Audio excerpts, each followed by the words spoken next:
근데 2000년 전에 예수님을 따라다녔던 제자, 특히 앞서갔던 베드로 사도가 부활하신 예수님을 만났음에도 불구하고 갑자기 나는 물고기 잡으러 간다 그래요. 옆에 있는 친구들이, 제자도 우리도 함께 가자. 그래서 순식간에 물고기 잡으러 간 거죠. 근데 예수님이 그 현장에 나타나셨어요. 세 번째 나타나셨어요. 그리고 이제 질문을 던지세요. 제자들이 예수님이 나타나신 그 현장에서 예수님 앞에 계심에도 불구하고 예수님 못 알아봅니다. 이유가 뭘까요?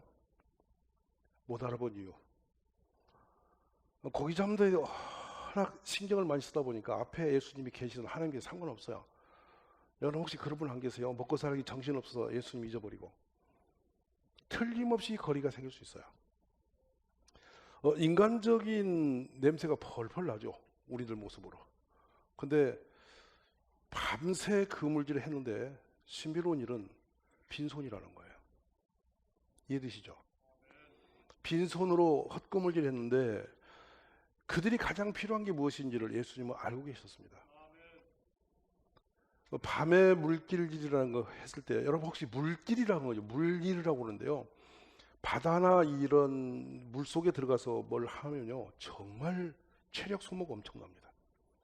수영 선수들이 이렇게 체력 좋아지는 이유는 그만큼 에너지를 빨리 소모시키는 거예요. 근데 밤새워서 그물을 내리고 올리고 했을 때 그것도 고기를 잡으면 또 희열이 있죠. 한 마리도 못 잡고 헛구물질 했을 때 얼마나 피곤하고 지쳤겠어요. 근데 예수님은 오셔서 호숫가에 계시면서 고기를 굽고 그리고 그들을 초청하시는 장면입니다. 충격적인 장면이 이 장면이요. 저는 우리 예수님은 우리의 형편을 아시는 분이라고 하시네요. 우리가 무엇을 필요로 하고 있고 지금 어떤 길을 가야 할지를 우리보다 정확하게 주님은 아신다는 거죠. 그리고 결국엔 이 제자들이 그 예수님을 만남으로 또 한 번의 기적을 체험하는 장면이면서 가야 할 길이 무엇인지를 알게 되는 그 자리인데요. 보십시오. 이 베드로라는 분이 얼마나 그 적극적인 행동파냐면 예수님이 나를 따르라 하는 순간에 장모님까지 싹 처가 식구까지 다 모시고 예수님을 따라다녀요. 그리고 장모님은 예수님의 식사를 늘 공급해드리는 그런 위주로 간 거예요. 그러니까 성경에 보면 재밌는 장면이 나와요. 모든 환자나 문제 있는 사람 만나면 예수님이 믿느냐, 눈 보기를 원하냐 다 물으시는데요. 베드로의 장모가 열병으로 무척 위기에 있을 때 예수님 오셔서 아무 말 안 묻고 그냥 고치세요. 그만큼 친밀도가 가까웠던 것이죠. 근데 뜬금없이 그 베드로가 제자들까지 다 데리고 고기 잡으러 갔어요. 여기서 우리가 한번 물어봅시다. 여러분, 베드로 사도가 지금 3년 동안 예수님께 훈련받았잖아요. 맞죠? 근데 지금 물고기 잡으러 간다고 이렇게 가버린 일이 옳은 거요? 잘못된 거요? 투표해볼까요? 옳은 길 간 것 같아요? 지금 잘못 간 것 같아요? 우리는 여기서 이 성경의 역사를 보면은 아마 이렇게 이야기할 거예요. 베드로가 지금 뭔가 잘못 갔네? 이렇게 인정하시죠? 근데 우리는 객관적으로 베드로 사도에 가는 길도 지금 분별할 수 있고 판단할 수 있고 그 잘못됐어라고 지적할 수 있어요. 지금 우리의 이 신앙 양심을 가지고. 맞죠? 근데 베드로 사도는 예수님과 직접 함께 있었던 탁월한 리더십인데 어떻게 이렇게 우리가 판단해도 안 될 길을 갔을까 하는 거예요. 그럼 다시 한번 생각해 보십시오. 나는 내 길을 늘 옳은 길을 가고 있나? 우리는 남의 문제는 보는데 내 문제 잘 못 봅니다. 지금 이 가운데도 우리 가운데도 지금 예수님이 원하시는 길을 가지 못하고 물고기 잡으러 가는 분이 틀림없이 계실까요? 안 계실까요? 옆에 분 한번 보세요. 이분이 물고기 잡고 있나? 막연하게 예수님을 믿는다고는 생각을 하면서도 막연한 믿음이 되어갖고 실제적으로 예수님이 가라고 한 코스로 같이 못 가는 분이 계신단 말입니다. 이거 위험하단 말이죠. 어떤 특정한 분의 인격이 잘못돼서가 아니에요, 이거. 이게 중요한 신앙의 문제거든요. 우리가 오늘 이 말씀을 붙들고 한번 같이 깨닫는 역사 있기를 원해요. 그럼 베드로 사도가 믿음이 없다? 그럴 수 있을까요? 왜냐하면 인류 역사에 무리를 걸어본 사람은 그분이에요. 맞아 안 맞아? 여러분이 혹시 오늘 무리로 걸어봤다. 만약 무리로 걸어. 호수를 걸어가는데 내가 전혀 문제가 없이 무리를 걸어봐. 그 체험이 평생 갈까요? 하루 이틀 지나면 없어질까요? 상상이 안 가는 어떤 그 체험됨이잖아요. 다음에 그러다가 본인이 예수님을 향해 가다가 갑자기 물을 보니 무서워서 빠져 죽을 듯 했는데 누가 건져주셨어? 예수님 건져주셨죠. 그 다음에 한번 봅시다.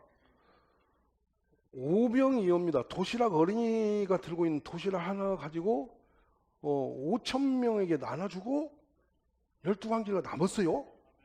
그죠? 자, 이 기적을 경험하면 어떤 믿음이 될 것 같아요? 지금 속으로 이럴 거예요. 야, 좋겠다. 나도 그런 거 경험하면 베드로 사도만큼 믿음 갖겠지라는 생각을 할 수 있는 부분이에요. 맞아요, 안 맞아요? 근데 평생 태어나면서 보지 못하는 장애가 있어요. 우리는 그런 분을 소경되었다 말하죠. 근데 중간에 눈이 나빠지면 치유 대상이 될 수도 있는데 태어나면서부터 앞을 못 봤으면 이거 선천적 원리니까 뜰 확률이 있을까 없을까? 없죠.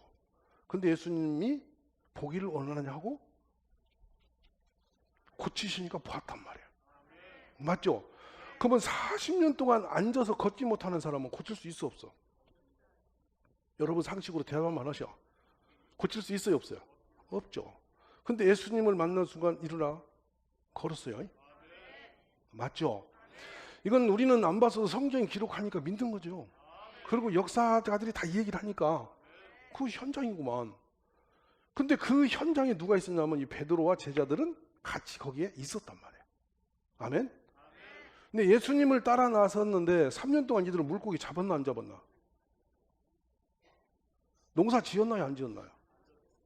근데 그래서 굶어서 못 살게 됐나요? 괜찮았잖아요? 그죠? 근데 오늘 뜬금없이 물고기 잡으러 가요? 뭔가 자꾸 이렇게 의문점이 생기지 이 부분에. 입에 나오죠. 베드로 못됐네. 이렇게 생각할 수 있는 부분이 여기 있어요. 저는 이 부분을 좀 우리가 심각하게 봤으면 하는 부분인데요. 베드로가 얼마나 의리가 있는 사람이냐면 내가 주와 함께 죽을지언정 주를 부인하지 않겠습니다. 남자들이 제일 좋아하는 부분 아니야. 이렇게 허풍스러운 결단을 듣고 시집 온 분도 있을 거야. 우리 가운데. 남편이 갑자기 내가 이렇게 할게! 와보니 전혀 아닌데 말을 이렇게 던져서 사람을 그냥 이 남자하고 내가 살아가면 안전하겠다 이런 생각을 들도록 구슬려서 시집 왔더니 덜커덕 와보니 이 남자가 나만지도 용기가 없어. 그럴 수 있을까 없을까? 충분히 있지. 근데 어쨌든 베드로는 예수님이 험악한 상황이 온다는 사실을 예고하실 때 결코 그런 일이 없을 거라고 하면서 본인이 예수님을 지킬 사람처럼 뛰어나와요. 맞죠? 그 정도 용기를 내고 또 예수님을 3번 부인도 했고 그거 무너졌다고 보자고요. 근데 예수님이 부활을 하셨어. 2번씩이나 만났어. 그러면 믿어야 안 믿어요? 대답을 크게 하셔야. 믿는 게 맞죠? 그리고 이제 딴짓 안 해도 괜찮잖아, 인자나. 그 정도 됐으면. 이 베드로의 용어가 아주 단순해요. 나는 고기 잡으러 간다. 그러면 제자들은 형님 뭔가 잘못된 거 아니에요? 이렇게 묻든지 혼자 가라고 내비두지. 우리도 함께 간다. 예수님 파워보다 더 센 파워야 이거. 우리가 세상에 빠져들어갈 때 누가 하는 말이 그렇게 강렬하게 생각 없이 그냥 훅 가버리는 수가 있어. 이거 위험한 거예요. 크리스찬은 누구 말을 듣고 가는 게 가장 안전하죠? 대답을 크게 하셔요. 이거 어려운 거 아니잖아. 이거 고백하셔야 여러분 믿음 생겨. 아멘이세요? 우리는 주님이 가라는 길과 가지 말라는 길 있어 없어요? 있죠. 어렴풋하지만 분명히 있죠. 있는데 그것 정도도 분별 못하진 않을 거예요, 여러분. 아멘. 자, 그러면 이 제자들을 예수님이 부르실 때 하신 말씀이 있어요. 첫 마디가 나를 따라와. 그럼 내가 너희를 사람을 낚는 어부로 만들어 줄 거야. 아멘? 이건 예수님이 그렇게 되도록 해줄게라는 수요동사거든요. 그러니까 우리가 그렇게 되는 게 아니라 예수님이 그렇게 되도록 해줄게 그러신 거야. 아멘이죠? 그리고 이거는 예수님이 뻥치신 게 아니고 실제로 누가복음 9장에 보면 제자들을 체험시킵니다. 예수님이 뭐라고 하냐면 12제자를 불러 모으사 모든 귀신을 제어하며 병을 고치는 능력 권위를 주시고 하나님의 나라를 전파하며 앓는 자를 고치게 하려고 내보내시며 자 여행을 위해 아무것도 갖지 마라. 지팡이, 배낭, 양식, 돈, 두벌 옷도 갖지 마라. 제자들이 각 마을에 두루 다니며 곳곳에 복음을 전하며 병을 고치더라. 아멘. 경험했죠 이제. 체험도 했죠. 실천도 해봤어. 임상실험까지 다 끝냈어. 근데 왜 고기 잡으러 가? 이상하지 않으세요 자꾸? 근데 베드로 선생 지금 잘 못 가고 있지. 분명히. 나는 잘 가고 있나요? 묻는 거예요 자꾸. 여기서 자꾸 우리 자신에게 물으셔야 돼요. 나는 잘 가고 있나? 나 지금 나도 고기 잡고 있는 거 아니야? 예수님 앞에 계신데 예수님 잊어버리고 있는 건 아니야? 잘 생각하셔야 됩니다. 여기서 우리가 성경은 추측해서 풀면 안 되지만 가능한 선이라는 게 있어서 좀 조심스럽게 들어가 봅니다. 베드로가 나는 물고기 잡으러 간다. 제자들도 우리도 함께 가자. 그리고 같이 가서 용감하게 3년 전에 예수님을 따라 나설 때 베드로가 뭐 했냐 아세요? 그물과 배를 내버리고 나왔죠. 그때 왜 그랬을까요? 다시는 내가 이 짓은 않는다. 다시는 내가 이거 안 해. 이런 결단이 있었지 않겠어요? 이제는 이분만 따라가면 되겠다 싶어서 나왔잖아. 그런데 예수님이 잡히시고 죽으시고 부활하셨어. 근데 뭐라고 메시지 당했냐면 내가 가면 너희는 나보다 더 큰 일을 하게 될 거야. 엄청난 비전을 던져놓으시고 예수님이 이제 갈 준비를 하고 계시는데 베드로 고기 잡으러 간 거예요. 도무지 쉽게 이해가 안 가는 장면이야.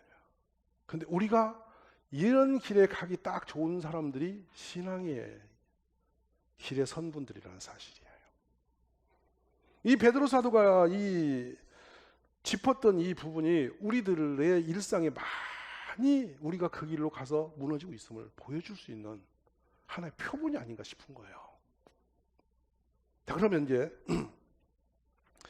나보다 더 큰 일도 할 수 있다고 말씀하셨는데 한번 보시다.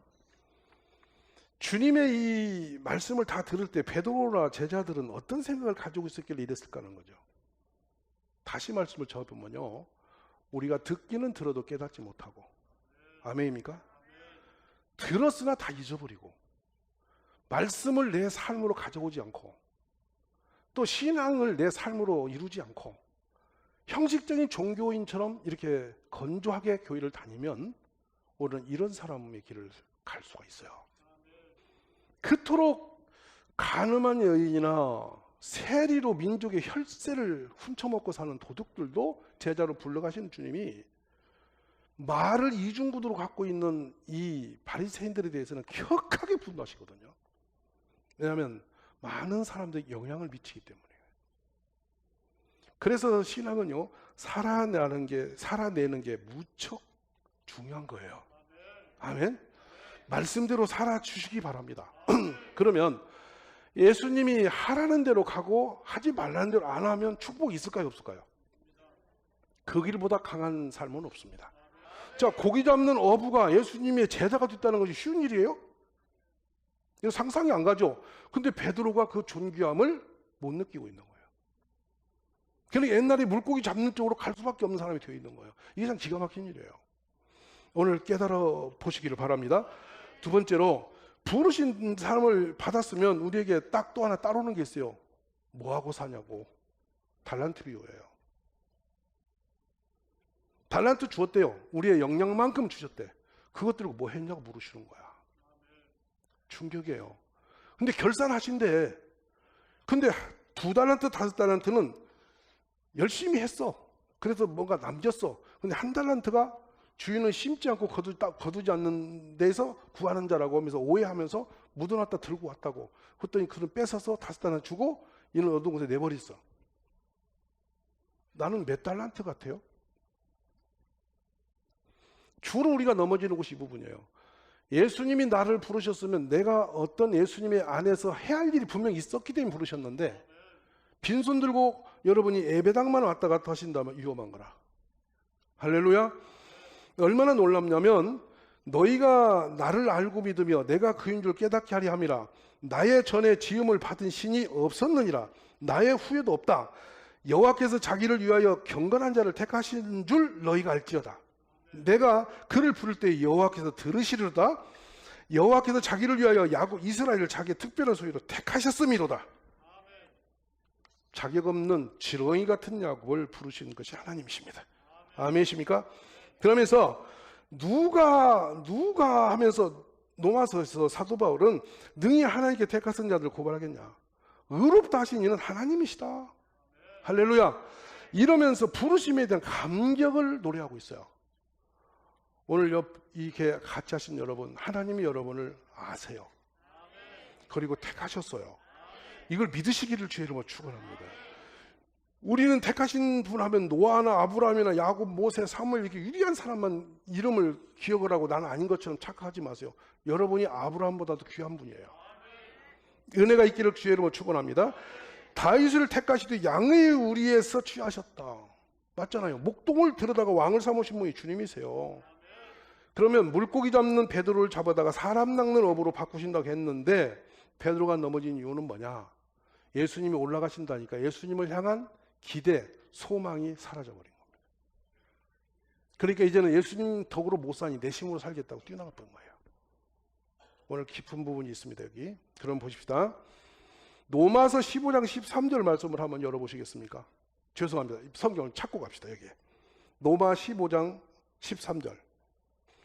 자, 찾으셨으면 크게 한번 같이 읽어주세요. 소망의 하나님이 모든 기쁨과 평강을 믿음 안에서 너희에게 충만하게 하셔 성령의 능력으로 소망이 넘치게 하시기를 원하노라. 자, 저 좀 보십시오. 신앙인의 갖춰야 할 세 가지 중요한 덕목이 있습니다. 믿음, 소망, 사랑.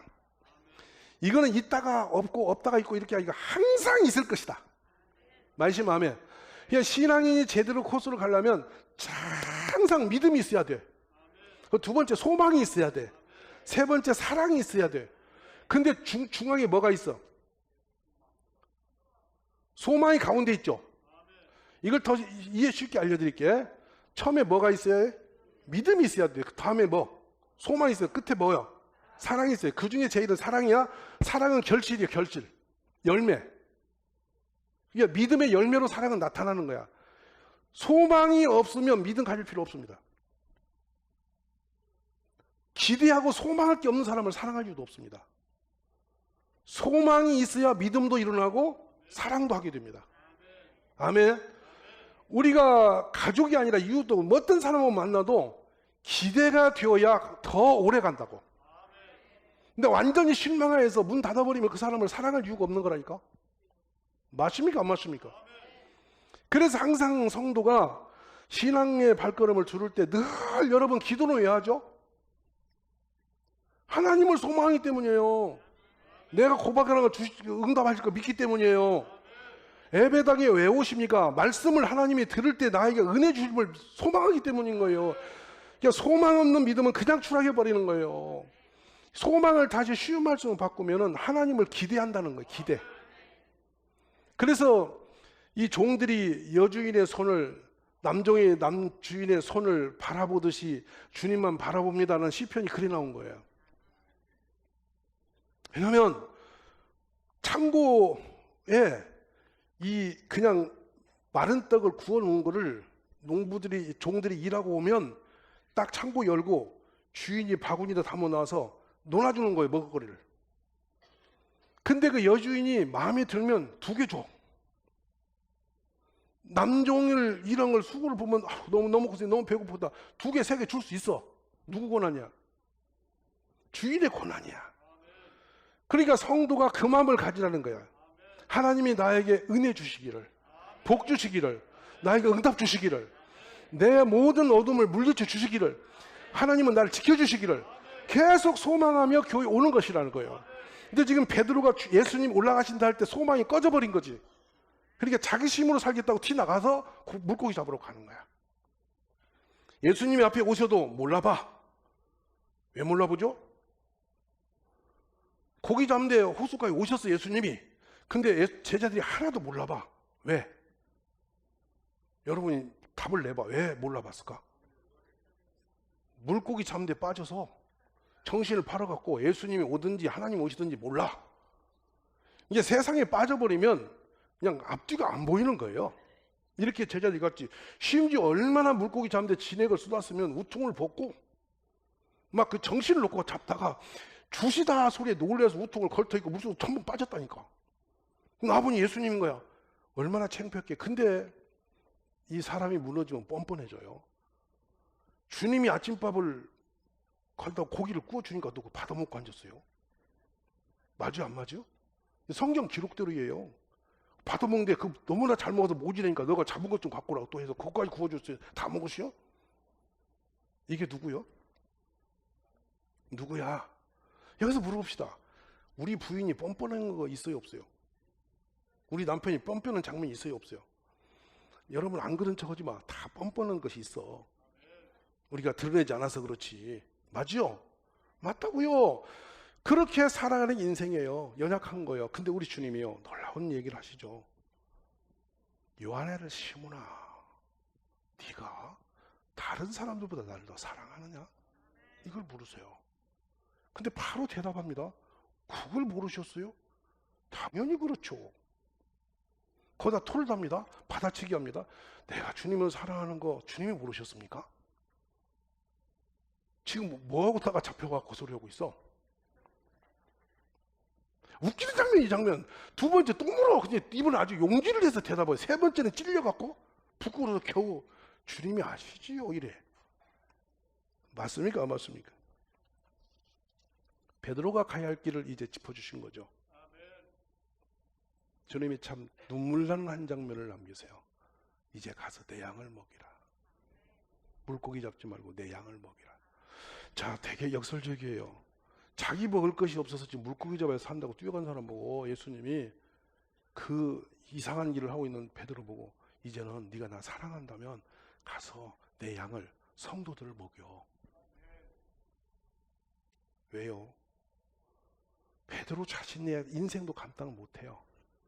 근데요, 주님이 베드로 보고 예수님이 불러온 양들을 가서 먹이래. 여기 많은 내용이 함축되어 있어요. 잘 보호하고, 잘 관리하고, 잘 다독이고, 잘 새겨서 그에게 먹을 것도 주고, 말씀도 주고, 믿음도 주고 해서 잘 살려내. 베드로가 지금 상태로는 불가능해요. 어림도 없어요. 근데 뒤에는 베드로가 그렇게 갈 수 있도록 지금 해가시는 장면을 보게 돼요. 아멘. 주님 앞에 물으실 때 주여 제가 주님을 사랑하는 줄을 주님께서 아시지 않습니까? 예수님이 이어서 그래 알지. 그러면 가서 내 양을 먹여라. 저는 우리 가족들이 물고기 잡는 데 가셔 계실지라도 주님은 우리를 버리지 않으실 줄 믿습니다. 오늘 이 말씀 들으면서 내가 지금 무엇을 하고 있는지를 다시 짚어보시고 주님이 원하시는 그 일에 힘을 내시기를 바랍니다. 방향성입니다. 삶의 방향성. 내 삶의 현장에서 영혼 살리고 예수님이 원하시는 구원하는 일을 계속해 가시면 여러분을 주님이 축복하세요. 동행하실 거예요. 우리 그렇게 서기를 주의 이름으로 축원합니다. 내가 오늘 하늘과 땅을 불러 너희에게 증거를 삼노라. 내가 생명과 사망과 복과 저주를 너희 앞에 두었은즉 너와 내 자손이 살기 위하여 생명을 택함이 우리 손에 있단 말이에요. 내 하나님 여호와를 사랑하고 그의 말씀을 청종하며 또 그를 의지하라. 소망하란 말이에요. 주님. 그는 너의 생명이시요 너의 장수, 너의 이 수완을 다 가지고 계시다. 여호와께서 내 조상 아브라함과 이삭과 야곱의 주리라고 맹세하신 땅에 내가 살게 될 거라. 영원히 주님과 함께하는 게 있다. 여러분을 진심으로 축복합니다. 물고기 잡는데 정신 빠뜨리지 마시고 주님의 양을 키우는 쪽으로 우리 이렇게 마음을 바꿔서 눈을 여시기를 주의 이름으로 축원합니다.